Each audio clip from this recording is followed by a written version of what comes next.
Olá, estamos de volta.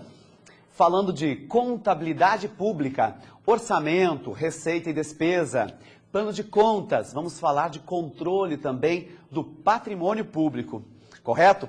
E encerramos o bloco anterior falando então das questões que, para a elaboração de um orçamento, precisamos atender aos princípios.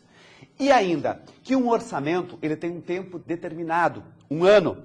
E um ano é muito tempo para a administração pública que não pode ocorrer em erros ou um orçamento mal planejado que depois vai dificultar a gestão. Então, nesse bloco, nós vamos dedicar à importância do planejamento. Você que faz parte da equipe de orçamento, do núcleo de planejamento, da secretaria, do departamento, ou seja, aquelas pessoas que são responsáveis pela elaboração do orçamento.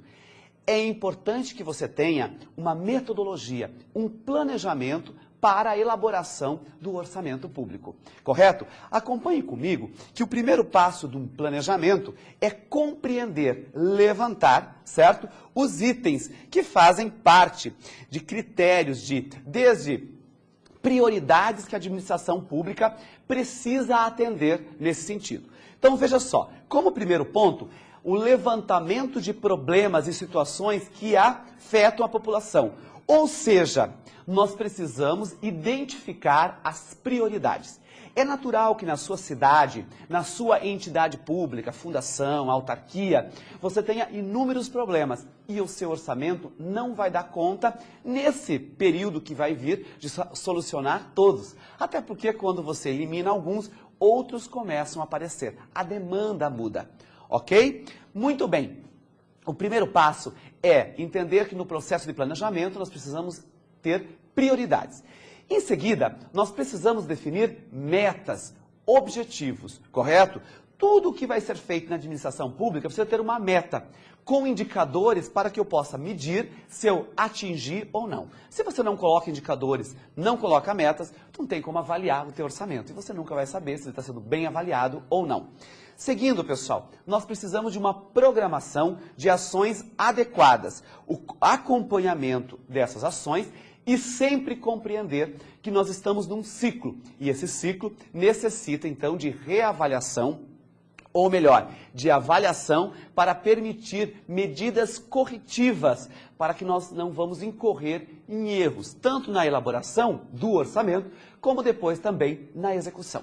Bem, se vocês acompanharem aqui, nós vamos ver um gráfico bastante interessante que mostra uma hierarquia onde nós temos o povo, claro, porque o dinheiro pertence ao povo, antes e depois de entrar nos cofres públicos, o dinheiro pertence ao povo. Então, ele é soberano. É para ele que nós prestamos contas quando nós estamos na administração pública. Bom, em seguida, sim, é que nós temos aqui, na figura que nós estamos acompanhando, o quê? A figura do gestor principal, seja ele do Poder Executivo, Legislativo ou Judiciário. E abaixo dele, ligado intimamente, o órgão de planejamento. E aqui pode ser a Secretaria de Planejamento, o Núcleo de Planejamento, quando são várias equipes, ou uma equipe formada por pessoas, por elementos disciplinares, né? De várias áreas, multiáreas, correto? Ou uma diretoria, uma divisão de planejamento, enfim, como você quer chamar, mas ele está ligado diretamente ao gestor.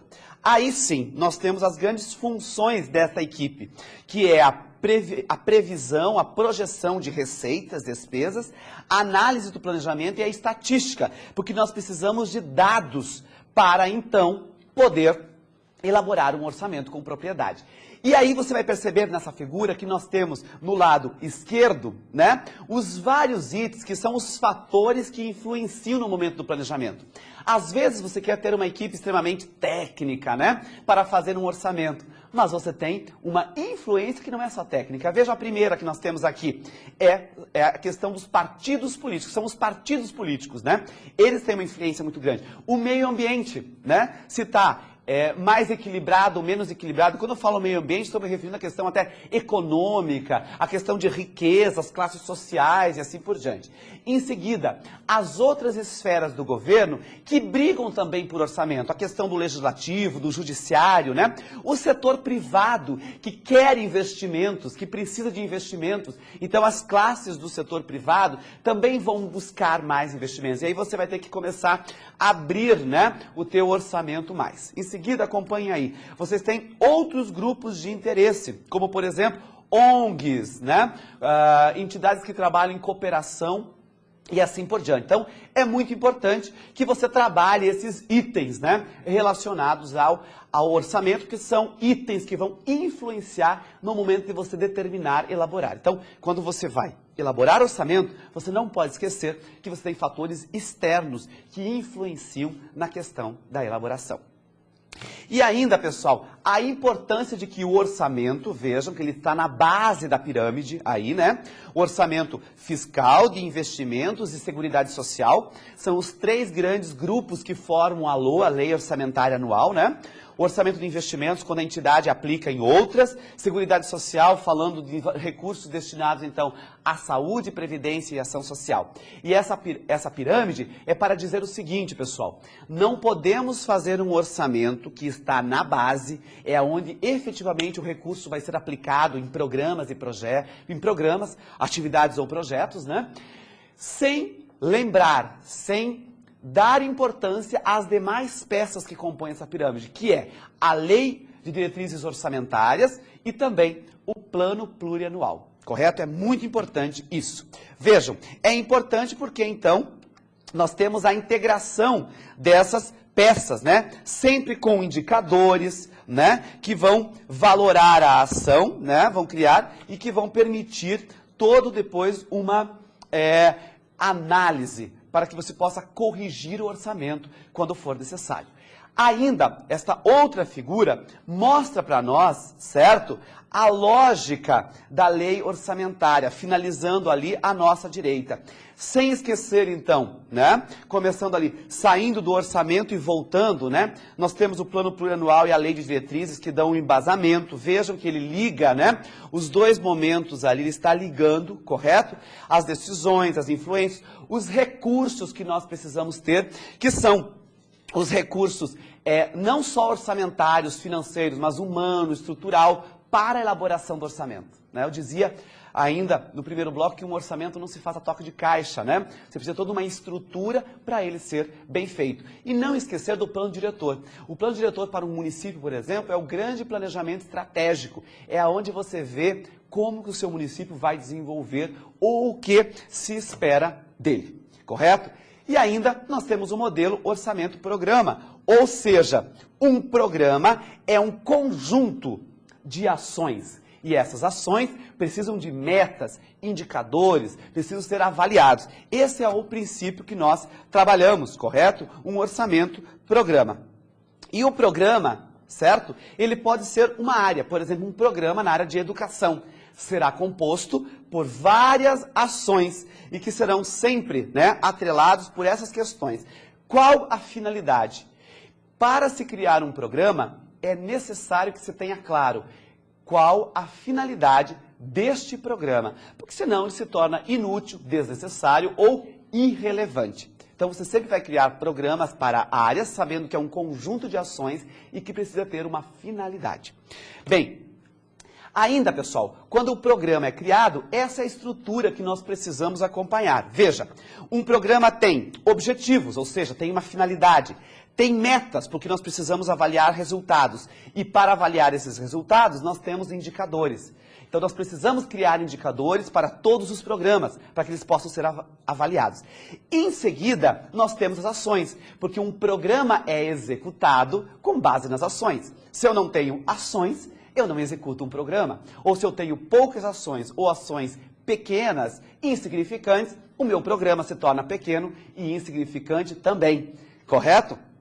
Em seguida, nós precisamos definir para as ações da onde vêm os recursos, ou quanto de recurso aquela ação precisa e qual a origem, a fonte de recurso. Essa é a estrutura completa, então, como vocês podem acompanhar, essa é a estrutura completa de um programa de governo. Então você coloca objetivo, metas, indicadores, aí vem as ações com os seus recursos e as origens. Bem, em suma, pessoal, para criar um programa, para se trabalhar no planejamento, num orçamento-programa, nós precisamos melhor aproveitamento dos recursos. Ou seja, na administração pública agora a palavra é eficiência. Fazer mais com menos. Eficiência é isso, correto?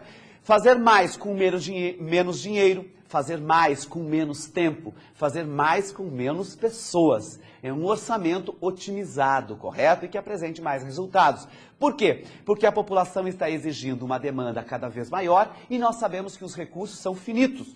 Ou seja, nós temos já uma capacidade contributiva esgotada. A população já contribui com a sua capacidade máxima. E nós precisamos respeitar isso.